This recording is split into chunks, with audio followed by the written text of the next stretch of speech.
Mimi ni bodaboda wakijiwe hapa Kibaoni. Changamoto kubwa inatukumba sisi bodaboda katika masuala ya njia na hali ya hewa hizi za masika. Kikweli njia zimeharibika. Bodaboda tunapata tabu sana, hadi kuna muda tunatamani kwa nini tulikimbilia hii kazi ya bodaboda. Ni maafisa usafirishaji maarufu kama bodaboda kutoka katika kijiwe cha Kibaoni, kata ya Lukobe, manispaa ya Morogoro, wakipaza sauti kwa serikali kuona namna kufanya matengenezo ya barabara za kuingia na kutoka ndani ya kata hiyo. Njia zimeharibika, hata vyombo vyetu ukizingatia tunakuwa tunapata sana tabu za kwenda gereji kurekebisha kutokana na nini? Kutokana na masuala ya njia. Tulikuwa tunaomba sisi kama bodaboda, sisi kama wakazi wa Lukobe, tulikuwa tunaomba serikali tuone kwa namna moja ama nyingine kuja kufanyaje bwana, kuja kuturekebishia hizi barabara zetu, angalau basi kutoka kama makaravati madogo kudhibiti ya makorongo ambayo yanakuwa nafanyaje yanazikata njia. Mimi mkazi wa huku Lukobe. Huku bwana, changamoto kubwa ni njia. Njia ni mbovu kweli tena kama kipindi hiki cha mvua. Kutokana na changamoto hiyo, Ayo TV ilifunga safari hadi katika ofisi za TARURA mkoa wa Morogoro kuzungumza na meneja wa TARURA mkoa huo, Mhandisi Emmanuel Ndiamukama. Hapa anaeleza mipango ya serikali katika kufanya matengenezo ya barabara zilizoathiriwa na mvua za masika, ikiwemo barabara hiyo ya Lukobe, ambapo amesema kuwa serikali ina mpango wa kujenga barabara hiyo kwa kiwango cha zege. Mpango wetu uko hivi. Hizi athari za zaidi ya bilioni 11 tayari zimeshawasilishwa, lakini kwa mwaka ujao wa fedha tunatarajia kufanya matengenezo yenye thamani ya zaidi ya shilingi bilioni 25.4 kwa kufanya matengenezo ya barabara zenye zaidi ya kilomita 1450. Pamoja na hayo tunaendelea sasa kujenga madaraja 14 pamoja na kuweka tabaka la changarawe kwenye barabara hizo zaidi ya kilomita 547.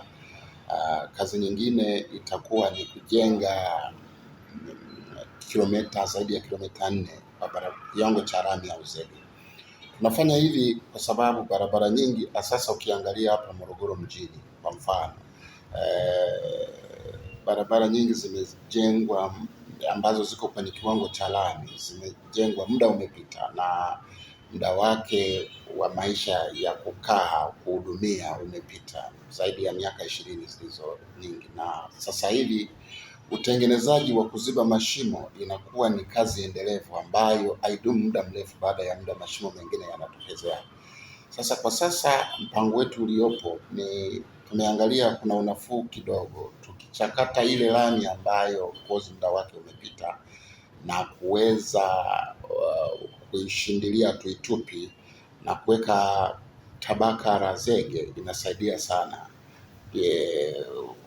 kuimarisha hizi barabara zetu kwa muda mrefu, na tunaona tunakuwa tumepunguza gharama za matengenezo kwa sababu barabara hizi za zege zinavyotengenezwa tuna imani zinadumu kwa kipindi zaidi ya miaka 50 na kuendelea.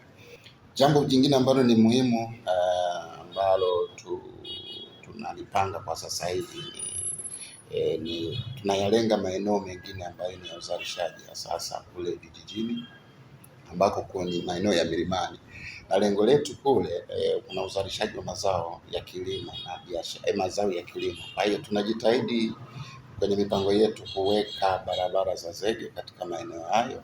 Kwa maeneo ya Mazimbwi na Lukobe kama nilivyosema, na barabara mojawapo inaitwa Ipo. Hizo ni barabara ambazo of course zilijengwa, lakini kutokana na hali zilivyojengwa, ardhi ziko kwenye hali ya ardhi ohevu, na maeneo yale tuna mpango sasa ya kuyajenga kwa kiwango cha zege ili yaweze kudumu. Kwa barabara ya Mazimbu, barabara hiyo serikali inashirikiana pamoja na wadau wetu wa Benki ya Dunia kuhakikisha hiyo barabara itajengwa kwa kiwango cha zege, na hatua tuliyopo hadi sasa ni wakandarasi wanatafutwa, wanafanyiwa tathmini ili baadaye hatua hiyo kisha kamilika, kazi ziweze kutekelezwa haraka sana na kuhakikisha kuwa hali ya barabara hiyo inarejea na kutoa huduma muhimu